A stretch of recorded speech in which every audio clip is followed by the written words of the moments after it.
Hi guys, today we're going to talk about frequency displays. And the I can statement we're going to be working on is, I can create dot plots, histograms, and box plots from data. In this lesson, we are going to focus on dot plots. And this should be a review for you. A dot plot, or as it's also referred to, a line plot, uses a number line and X's or other symbols to show frequencies of values. Let's look at an example. We're going to make a line plot for the data that was collected in this problem. Students collected tennis balls for a project. The number of balls collected by the students is recorded in the table. Make a line plot of the data. Well, if I'm going to make a line plot, the first thing I need to do is draw a number line.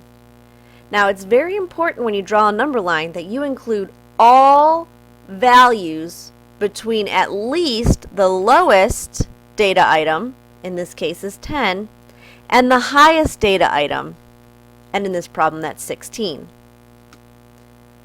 Notice that 12 and 13 are not data items in this set. However, 12 and 13 are still listed on the number line. Step 2 is to put an X above every number as it shows up in the data. So, I like to cross them off just so I make sure that I've got them all. And I may start with 10. And I'll notice there's 1, 2, 3, 4 10s. So above the 10 on my number line, I'm going to put 4 X's. There are 3 11s, so I'm going to put 3 X's above the 11. There are no 12s or 13s, but there are 2 14s and 2 15s. And finally 1 16.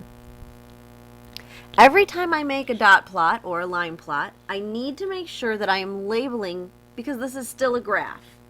And the label for a line plot can either go under the number line or above all of your X's.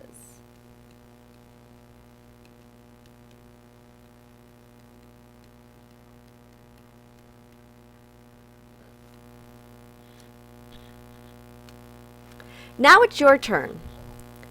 The students collected aluminum cans for a project. The number of cans collected by the students is recorded in the table. Make a line plot of the data. Don't forget your 2 steps. Step 1, draw a number line. Step 2, for each aluminum can, use an X on the number line to represent how many were collected. Now pause the video and create your number line or dot plot. When you are done, restart the video because we still have more to go.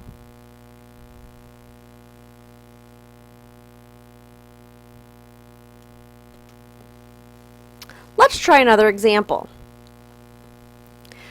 Mrs. Sopko surveyed her 3rd period class, asking how many text messages they send in one day. The results were recorded in the dot plot below. Using the data, tell how many students were in Mrs. Sopko's class.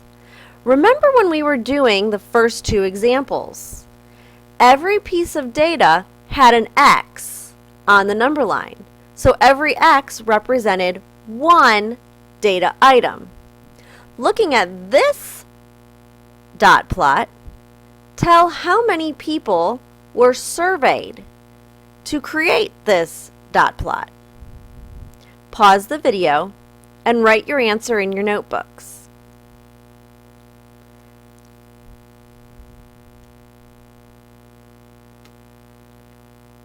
A frequency table tells the number of times an event, category, or group occurs. You can organize data using a frequency table by listing items according to the number of times that item occurs.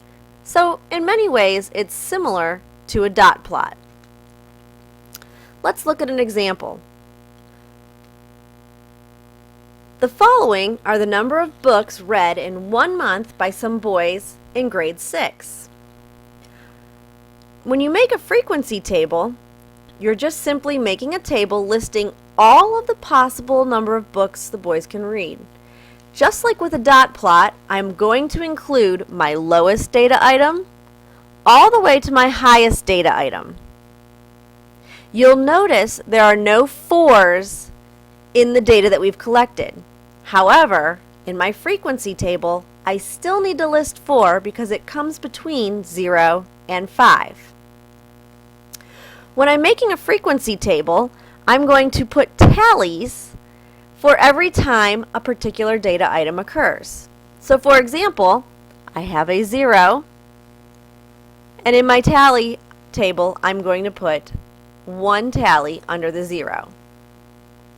Next comes a 1, then 3, then 5, then another 1, then 2, students read 2 books, another 0, another 1, and another 2. Now if you'll notice in this table, once I'm done making the tallies, I need to write the frequency. So I'm going to count my tallies and write how many there are.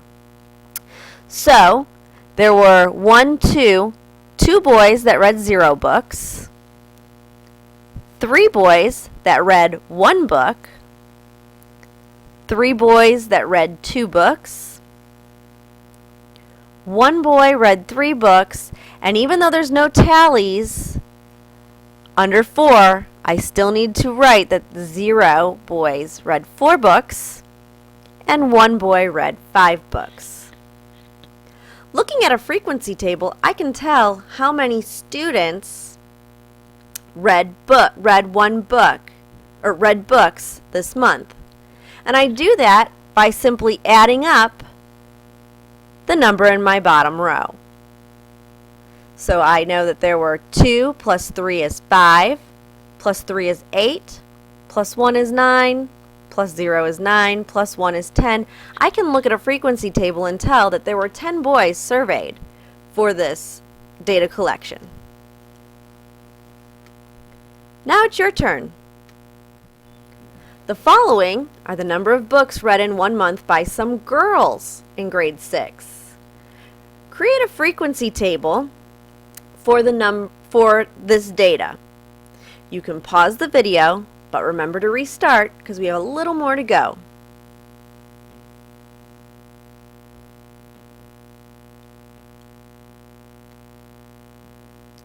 Let's try one last problem. We're going to use the frequency table this time. The following frequency table is the number of tickets sold in 1 week by boys and girls in grade 6. Now using this frequency table, tell how many girls and how many boys were surveyed. So this problem needs 2 answers. One for the number of boys that were surveyed, and the second one is the number of girls that were surveyed. You can pause the video and complete this problem. We are now at the end of the video. So if there is anything that you're still confused on, you can go back, re-watch the entire video, or just the part that you might need to hear more than once.